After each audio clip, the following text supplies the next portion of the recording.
to sex afflictions and porn addictions. My name is Craig Perra. I am the host, founder of the Mindful System, and this is a podcast to help you, my man, to create healthy sexuality and a great life, and to support the wife of the man who is struggling with compulsive sexual behavior. First, I want to start with a commercial. We have a program, and this podcast is for your wife. So if you're a woman listening, take notes, use some great value. And if you are a man listening, take notes as well, so you can share these resources with your partner to help her navigate what is potentially a very, very difficult time. So, and that's the goal of this broadcast, is to help you, the partner, with 7 resources to help you around your decision to stay or go. It is obviously one of the more difficult decisions in this process. There's so much pain. It's why the term betrayal trauma has taken root. Even though there are some challenges with that, there's challenges with every label. There's challenges with every label, but the reason that has taken root is because you feel betrayed. The partners tell me it feels like PTSD. They tell me that they are physically sick in their body. And so I'm really proud of our partner empowerment group. We include it in our group coaching program. It's included in our one-on-one. So we've got a great structured program for the partners. And you can go onto the website, www.themindfulhabit.com, and check it out. And it's $199 per month, or it's included with the group and the one-on-one. But if you're a partner listening and you're struggling and you need help, there's a program for you. So just check it out if you need it. And if you don't, I want to walk you through some resources today to help you make that very, very difficult decision. And guys, pay attention too, because there are going to be some solid resources for you here. For those of you listening live, welcome Dan, welcome Rob. And for those of you not listening live, if you want to join me on these live streams, unfortunately, I do not have the structure and discipline. And I have it in so many other areas, but doing these at a scheduled time just right now isn't realistic for me. So if you do want to get notified when I go live, so you can ask questions, and I hope to hear some questions from you guys, you can find the Mindful Habits page on Facebook, on YouTube, on Twitch, on Twitter, and LinkedIn. So if you follow me there, you'll get notified, just like Dan and Rob did when I go live. They can jump on, listen, and ask some questions. So 7 resources to help the partner's dilemma. Should I stay or should I go?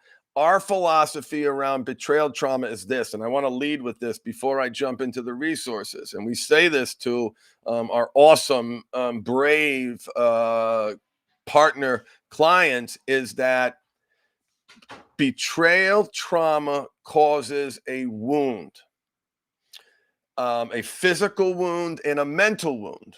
And that wound needs to be treated, and he can't treat it. This is akin to a car accident in the pain that is caused. And in a car accident, right, even if it's someone else's fault, or let's say it's the husband's fault. The husband's in a car accident. He was texting. Wife says, stop texting. I don't need to stop texting. Stop texting. I don't need to stop texting. Boom. There's a car accident. And a partner gave me this analogy, by the way. I like it a lot. Does that mean, well, it was his fault? Does that not mean that you need to be treated? No, of course it doesn't. There's pain. You need to be diagnosed. You need to be, need to take your physical therapy. You need to take your occupational therapy. Only you have to be responsible for healing. The hope is that he comes around, that he uses this crisis as a catalyst to create, massive transformation, healthy sexuality, and a great life. But you, as the partner, have to be the primary treater of that wound. And so just want to lead with that. So I'd like to share with you real quick. This is going to be a short one. A happy Thanksgiving to everybody too, by the way. For those of you listening live, well, no, a happy Thanksgiving for everybody. Here is the first book. Now, where did this list came from? A woman in the program, her first initial begins with J, created just a really powerful transformation in the program. And she wanted to leave the program by sharing some resources that she accumulated in the course of this program, what she learned, from other women. And so I'm going to share that list with you and give you a little, blurb on what those resources are, or what I think you should do about those resources are, and how they apply to you too, guys. So pay attention. The first book applies to both people, and the name of that book is No Bad Parts: Healing Trauma and Restoring Wholeness with the Internal Family Systems Model by Richard Schwartz. That book is literally, I was going to grab it as I reached over. It's literally on my nightstand right now. I've just been accepted into the level 1 IFS training. I've done the intro training. I'm so excited to learn more because I am using that system to help people change lives. It is so important to understand your different parts. Brothers, the addict part, the lying part, the small and insignificant part. Partners, the insecure part, the broken part, the devastated part, the wounded part, the traumatized part, the scared part. So No Bad Parts: Healing Trauma and Restoring Wholeness with the Internal Family Systems Model by Richard Schwartz is a very, very high recommend. The other book, and so every book that made this list, I've gotten multiple thumbs up, and I have not read all these resources. I need to acknowledge that, but I trust my clients enough. When they're getting value from our approach and they're finding other resources that are complementing what they are learning. The other is Hold Me Tight: Your Guide to the Most Successful Approach to Building Loving Relationships by Sue Johnson. Okay, so what people like about this book is, and this is obviously for the couple that's moving towards each other, but even if you're moving away from your partner, there will be another relationship someday. And I'm told the practical value of this book is really, really great. So Sue Johnson, so check that out. The other book, I don't know if any of you have heard of Esther Perel. She is an iconic couples therapist and best-selling author of Mating in Captivity, which is a book that we recommend. I should have done it that way. But the name of this book is The State of Affairs: Rethinking Infidelity. And it's again a book that hopefully will add practical value to you. And here's the quote from the Amazon. She returns with the groundbreaking and provocative look at infidelity, arguing for a more nuanced and less judgmental conversations about our transgressions. Very, very interesting read. And again, I haven't said this yet, but this is a buffet. Right? It's very important for you, husband and wife, to take the resources that are bringing you the most value. Now, be careful, because if one of those resources is challenging your belief systems and triggering you and challenging you, don't withdraw from that. That sounds like that's something that you should continue to do. So don't let, if something was triggering you, don't let that be the deciding factor. In fact, this is heavy stuff, and if the resource is touching a wound in a way, that might be a good thing. So be careful of blind spots. But that's the other book that we recommend: The State of Affairs: Rethinking Infidelity by Esther Perel. The next book is her book on mating in captivity. So here she takes on tough questions, grappling with the obstacles and anxieties that arise when our quest for secure love conflicts with our pursuit of passion. That sounds like this is a great book for us guys, too. She invites us to explore the paradoxical union of domesticity, I think I got that right, and sexual desire, and explains what it takes to bring lust home. So that's on my list of books to read. And I've just heard really, really great things about that. So check it out. The next book is What Makes Love Last by John Gottman, the country's preeminent researcher on marriage, famous for his love lab at Washington University in Seattle, where he deciphers the mysteries of human relationships. So, What Makes Love Last by Dr. John Gottman is another great book that is on Jay's list. The other Gottman book that I literally have right next to me, so if you're watching this on video, you can see it is well worn. It is full of notes. It is and this is for everybody, guys. You need, if you're in a, listen, you're listening to me because you're training around relationships, intimacy, connection, conflict resolution, likely left a lot to be desired. I'm not saying you leave a lot to be desired. I'm saying the training that you received to live in the most complex of all relationships, your spouse. Most of our training sucked. So learning about what needs are being, what needs you have to get met in a proactive way, being proactive about identifying risks, treating a relationship like a project. If you want a specific outcome in that relationship, there are things that you have to do to be proactive on in creating that.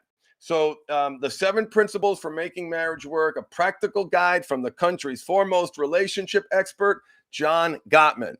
If you have not done so already, go to the Gottman Institute's website and sign up for the Marriage Minute. I want you guys to have the best resources out there. The Marriage Minute is a 60-second read once a day, or maybe it's once every few days, and it's just a really, really great, like, short, powerful information about relationships. Okay. Because again, most of our training really, really, really sucked or left a lot to be desired. So here's another book, and this is directly related, ladies, to the decision to stay or go. And it is here, let me read you the title, is Too Good to Leave, Too Bad to Stay, a step-by-step guide to help you decide whether to stay in or get out of your relationship. And of course, this book could be used by both people, the man or the woman.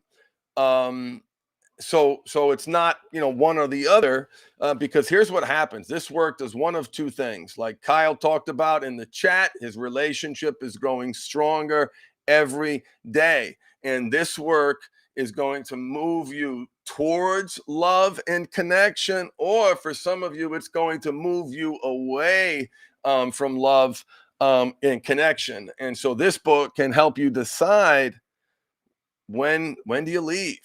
If you don't see a future where you feel valued, where you feel significant, where you feel prioritized, recognizing that no relationship is going to be perfect, but life is too short to suck. And it's such a tough thing. And people say the kids. Well, you know what's worse?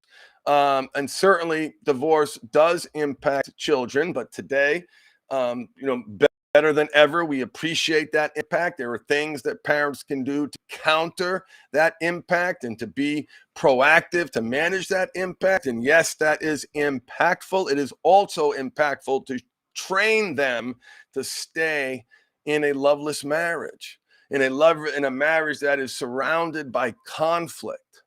a marriage that is not loving and kind. And so there's a lot of anger and pain here. So this book can help you make that very, very difficult decision: too good to leave, too bad to stay, a step-by-step guide to help you decide whether to get in or stay out of your relationship, by Mira Kirschenbaum. So if you're listening live, let me know if you have any questions in the chat. I wanted to do a podcast for the ladies and share with resources that the incredible group of women that I work with 2 times a week on our group calls. We have 3 group calls per week in our partner program. One of them is with me alone, or me and the partners. The other is with my wife and I, and the other one of my coaches, George, runs that call in our partner empowerment group. So if you do need help, and if your man's not joining you on this journey, jump in and check out the group. So I hope you enjoy. I hope you get great value from those resources. Obviously, someone who lies, compartmentalizes, lacks empathy, and lies about their sexual expression has a massive impact on the relationship, and is obviously causing a lot of pain.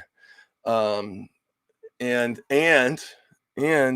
that relationship has to recover, if you're going to be happy, if you're not going to stay stuck in that sad, miserable place where there is no joy, where there is no happiness, where there is no significance.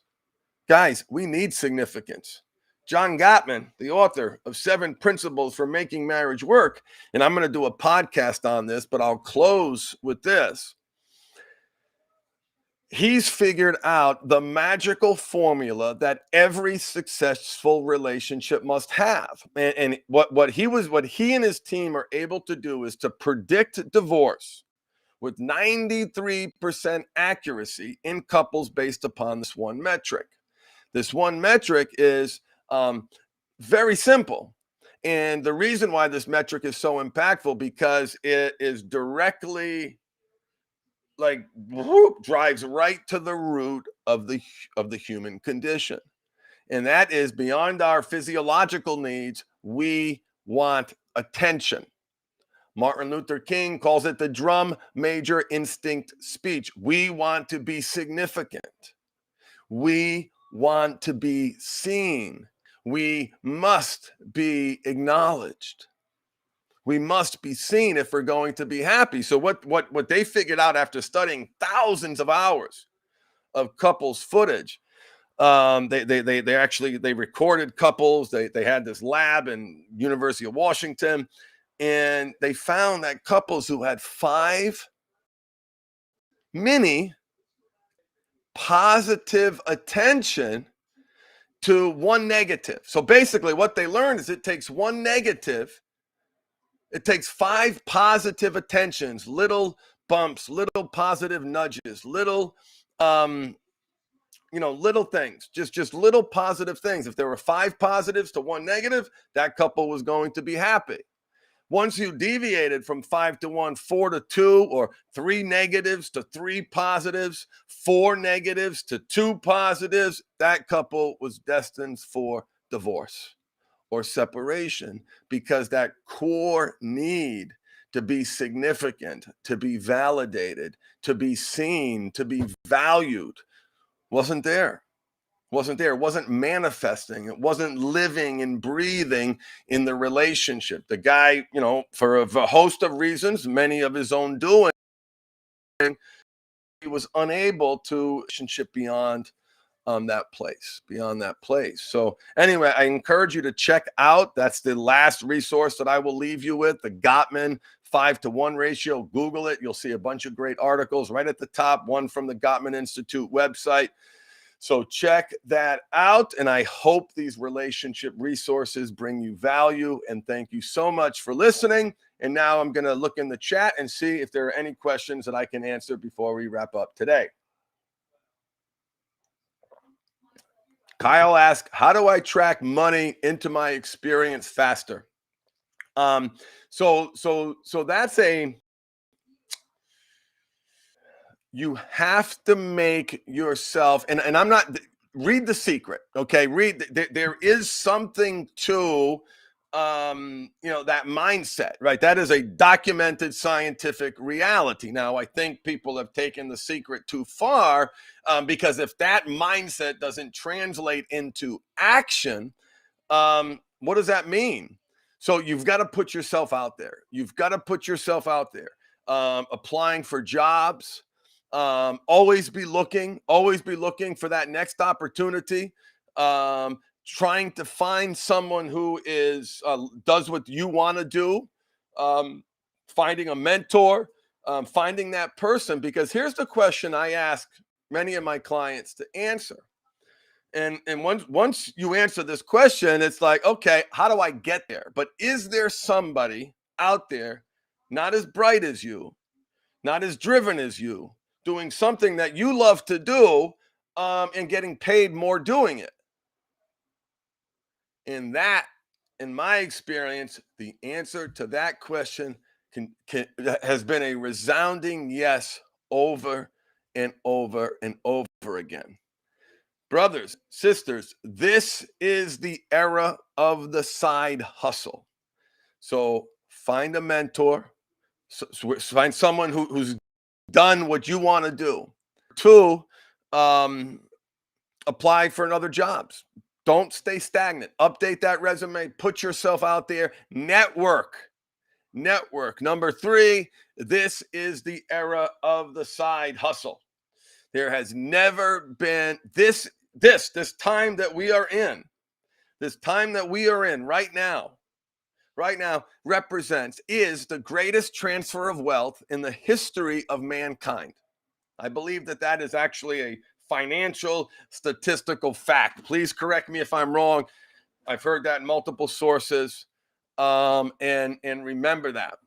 And so what are you doing to capitalize on that?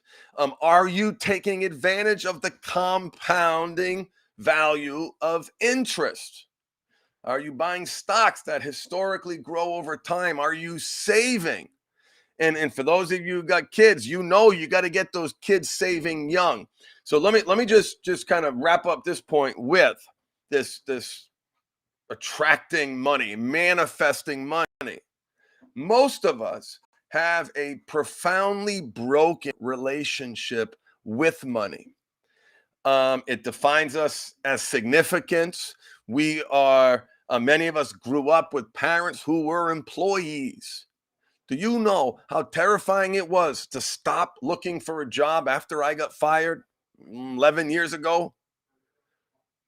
Terrifying. There was no entrepreneurship in my family. You got a job. My father worked for the same employer for, I think, over 40 years. So this recovery work is on your self-esteem, and it presents you with an opportunity to examine your relationship with money. And there's probably leakage everywhere. When there's leakage somewhere, right? Get that, change your relationship with money, but not just money, your value in the marketplace has been programmed. So this is the era. Take advantage of it. Do everything that you can to be doing something.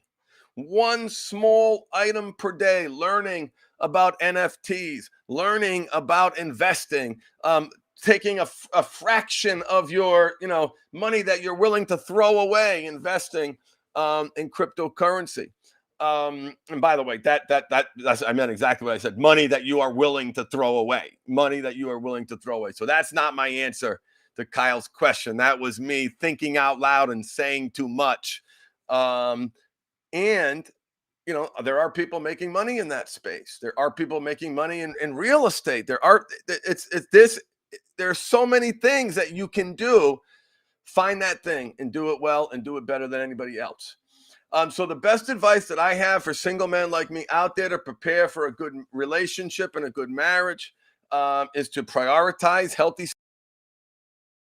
sexuality. That has a tendency for a lot of guys to go to some pretty dark places, but prioritize that. Practice self-care.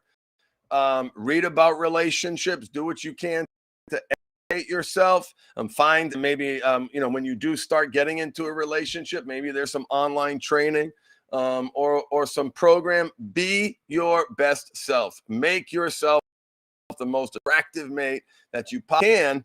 So when that relationship comes, you're able to be open and vulnerable and honest. It is the weak man whose walls come up and numbs, cope, and escape. It is the strong man. It is this, and I think of the evolution of man. The evolved man is the warrior poet. He is connected. He is engaged. He is mindful. He is a badass, meaning he does what he says he's going to do. It doesn't. I don't mean toxic masculinity. I mean he's a badass because he's successful, and part of that success is his vulnerability. He's open. He shares. He's connected. So those are some things that you can do to prepare for a good relationship. Yeah, and I'm responding to Kyle's comment in the chat. You're 100% right, Craig. I've been visualizing my dream and waiting for wealth to come to me. I need to start doing something in addition to my job. You have to take action. You have to do something. Now, that something can be a small, trivial act. And oftentimes, it should be a small, trivial act in the sense that you're looking to build a culture of success in your life. And the way that you build a culture of success isn't to hit a low and then sprint, and do all these things that simply aren't sustainable. It's to what I teach people, and one of my favorite bits of coaching advice to give to men is to lower the bar. Craig, I was struggling. I failed. I wasn't able to do this. I wasn't able to do that. Lower the bar. Lower the bar. And what you're doing is you're exploiting and minimizing the fear that's in us regarding the attainment of those goals. They're called Kaizen goals. Look up the word Kaizen, Kaizen. I'm going to do a broadcast on Kaizen. I've done one before, but it's something that I keep learning about and love sharing. But essentially, Kaizen goals are small, attainable goals. So all you have to do is one small thing to move you towards more money, more income. I'm going to call one person. I'm going to research side hustles. I'm going to think long and hard about what it is that I want to accomplish, right? Why do I want money? Know your why. Know your why, and that will move you. If your why is because I want to drive a nice car so people look at me, you are going to be an empty vessel, an empty shell, maybe calling me in your 60s because you had everything you wanted. And you got everything you wanted, yet there was no soul. There was no soul. So thank you for the kind words. Thank you, Kyle. The cure is the aggressive pursuit of a great life, brothers. The cure is the aggressive pursuit of a great life. The longer I do this, the longer I struggle with my own physical issues, mental health challenges that I've shared with you guys in connection with some of the physical challenges that I've had. It is my truth. The cure is the aggressive pursuit of a great life. The only way to be successful long time is to live your best life. Life is too short to suck. Embrace your power of choice and feed the right wolf inside you. Bye, Rob. Bye, Kyle. Thank you for listening. I'll catch you on the next stream. Bye, everybody.